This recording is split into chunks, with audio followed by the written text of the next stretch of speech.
All right, welcome back to the Explainer series, everyone. Today, we are diving into day 3 of the 45 Days Data Analytics Challenge.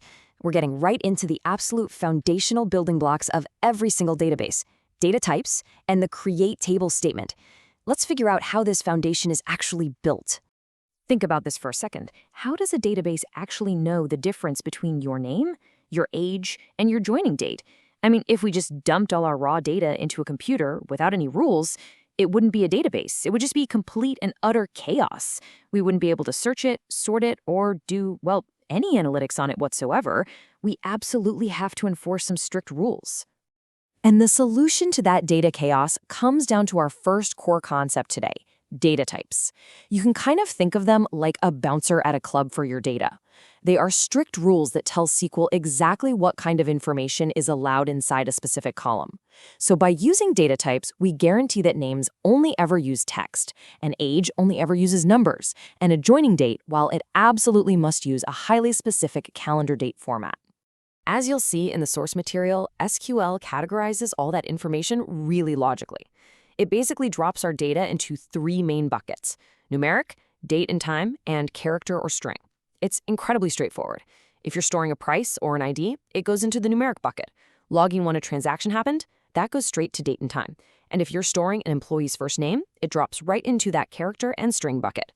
Now, according to the Data 36 cheat sheet, there are actually over 40 different data types in SQL. Crazy, right? But let's rapid fire through the absolute essentials, the ones you're going to see literally every day. First up, we have INT, which stands for integer. These are your whole numbers, like an employee ID of 101 or an age of 25. Next is varchar. This is your absolute go-to for text, like the name John or the word employee. Then we have date, which, well, speaks for itself, storing calendar dates like May 30th, 2026. And finally, float, which allows us to store decimal values. That's perfect for things like a salary of, say, 25,000.75. Section 1. Anatomy of a table. Organizing your data.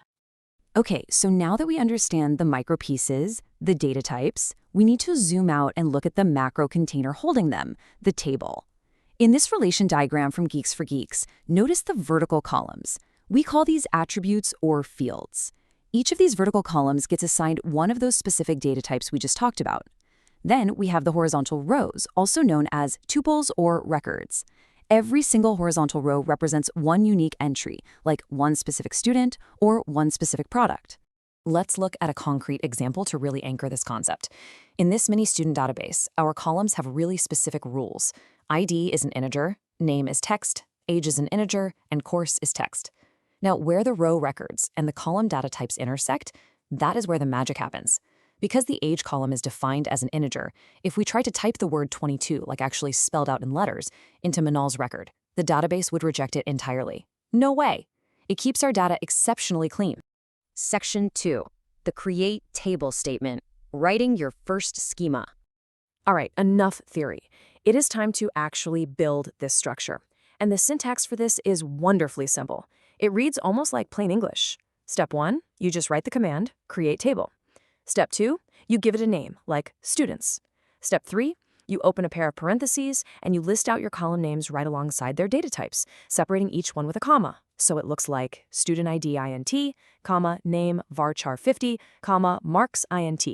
Close the parentheses, put a semicolon at the very end, and boom, you've just instructed the system to build your framework, the whole shebang. Now, here's a massive pro tip highlighted in BrainStation's SQL style guide. Naming conventions matter immensely. These strongly recommend always using lowercase letters and separating your words with underscores. So use start_date rather than cramming the words together in camel case like starting date. Doing this ensures you have crystal clear, uniquely identifying names that won't confuse you, your teammates, or the SQL engine itself. It is a real game changer for keeping things readable. And you know what the absolute best part of all this is? This exact create table structure is used literally everywhere. Whether it's a massive school database management system tracking tens of thousands of students, enterprise hospital software managing complex patient medical cases, or literally just you on your laptop practicing your queries, the foundational SQL syntax does not change.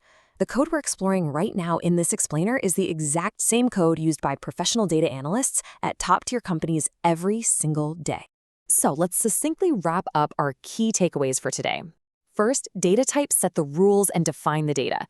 Second, tables take that data and organize it cleanly into rows and columns. And third, the create table statement is the tool we use to actually build that foundation.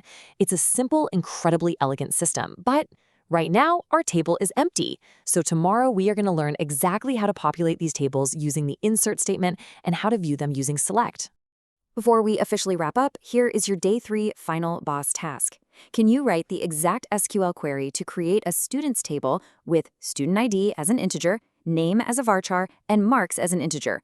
Drop your code down in the comments, and as you do, I want you to think about this. Literally every app you use, from banking to social media, relies on these exact same basic rules to keep human chaos organized. So what kind of world are you going to build with your data? I'll see you in the next explainer.